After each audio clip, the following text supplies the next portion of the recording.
ఎన్నికేస్తానమ్మా అని చెప్పింది. ఏమమ్మా అంత ఖచ్చితంగా చెప్తున్నావంటే, వాలంటీర్లు వచ్చారు, వైసీపీకి ఓటేయమన్నారు, లేదు అని అంటే ఎందుకేవు, నీకు 1,05,000 డబ్బులు ఇచ్చాం కదా, నీవెందుకే ఇవ్వు అని అడిగారంట. నా 1,05,000 సంగతి బానే ఉంది, మా ఆయన రోజుకి 300 రూపాయలు తాగుతాడు, అంటే నెలకు 9,000 రూపాయలు, సంవత్సరానికి దాదాపు 1,00,000 రూపాయలు, 5 సంవత్సరాలకి నేను 5 లక్షలు కట్టాను, 1,05,000 రూపాయలు తీసేస్తే బ్యాలెన్స్ నాకు 4,95,000 రూపాయలు ఎవరు కడతారు అని అడగడం జరిగింది. అధ్యక్ష, ఇంకొక విషయం ఏంటంటే, ఇందాకనే ముఖ్యమంత్రి గారు చెప్పినట్టు రీహాబిటేషన్ సెంటర్స్ గురించి దాదాపు మాకు కడపలో ఒకసారి వరదలు వచ్చినాయి. వరద కాలనీ అనేసి చంద్రబాబు నాయుడు గారే కడప వాసులకి స్థలాలు ఇచ్చి అక్కడ ఇల్లులు కట్టుకోవడం జరిగింది.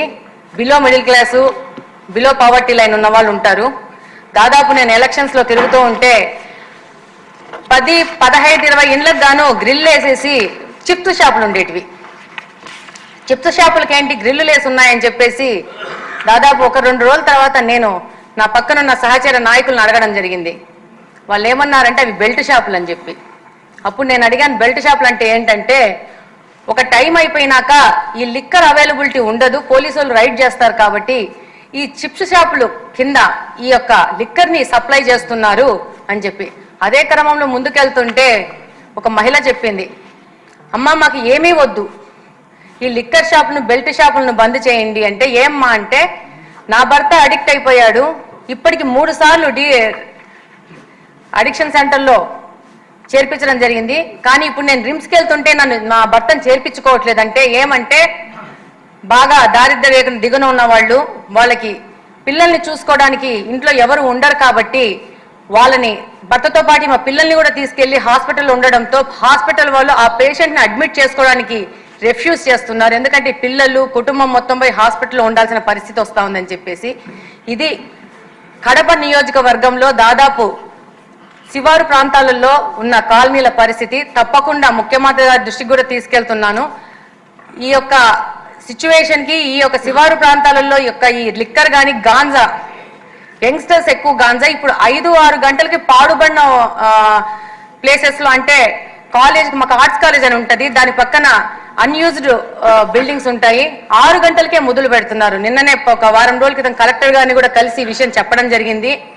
మహిళలు మా ముందుకు వచ్చి చెప్తున్నారు, ఈ పాదవన్న బంగ్లాలో గాంజా సేకరించి వాళ్ళు రాత్రిపూట వచ్చి, మాకు కడపలో ముఖ్యంగా మీకు అందరికీ తెలిసి ఉంటుంది, ఎక్కువ కువైట్ సౌదీకి వెళ్తూ ఉంటారు, కొంచెం మైనారిటీ పాపులేషన్ ఎక్కువ ఉండడం వల్ల భార్యలను పిల్లల్ని వదిలేసేసి కువైట్కు సౌదీకి వెళ్తుంటారు. వీళ్ళు మహిళలు పిల్లల్ని పెట్టుకొని చదివించుకుంటూ ఒంటరిగా ఉంటారు. 2017వ సంవత్సరంలో సపరేషన్ అయిపోయాక మాకు నిఘా వ్యవస్థ లేకుండా పోయింది కడపలో. అప్పుడు మా హస్బెండ్ శ్రీనివాసరెడ్డి గారు తన సొంత నిధులు వినియోగించి సీసీ కెమెరాలు పెట్టడం జరిగింది. అప్పుడు పరిస్థితి అది, మనం తెలుగుదేశం గవర్నమెంటే ఉండింది అప్పుడు. కానీ ఈ రోజు పరిస్థితి ఏంటంటే, కడపలో ప్రతి ఒక్క ఇండివిజువల్ హౌస్ కూడా కెమెరాలు పెట్టుకుంటారు, 4-4, 5-5. ఎందుకు అంటే గాంజా సేకరించి ఈ యొక్క మత్తు పదార్థాలకు బానిసలైన వాళ్ళు వచ్చి ఇళ్లలో అటాక్ చేస్తున్నారు. ఈ బైకులలో వచ్చే పెట్రోల్ని తీసుకొని గుడ్డకు నానబెట్టేసి అది స్మెల్ చూసుకుంటారంట. అండ్ దెన్ బైకులు చోరీ చేస్తున్నారు. ఆడవాళ్ళు ఉంటే వాళ్ళ డోర్లు కొట్టేసేసి వాళ్ళని అటాక్ చేయడం. ఒకవేళ పోలీసులకు కంప్లైంట్ చేస్తే, పోలీసులు ఒకవేళ వాళ్ళని అరెస్ట్ చేస్తే ఆ నెక్స్ట్ డే నుంచి దాడులు అధికమవుతాయి.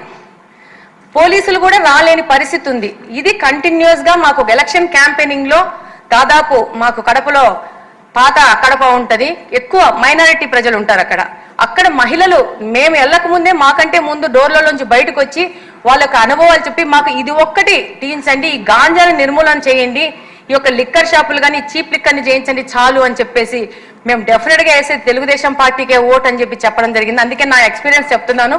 లిక్కర్ దాని గురించి నాకు పెద్ద ఎక్స్పీరియన్స్ లేదు. నా యొక్క క్యాంపెయినింగ్ లో నేను ఫేస్ చేసిన వాటిని మీ దృష్టికి తీసుకొస్తున్నాను. థ్యాంక్ యూ అధ్యక్ష. పులిశెట్టి శ్రీనివాసరావు గారు.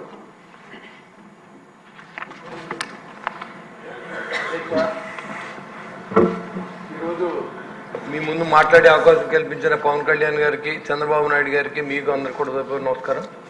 మరి ఈరోజు లిక్కర్ గురించి చెప్తే అది టోటల్గా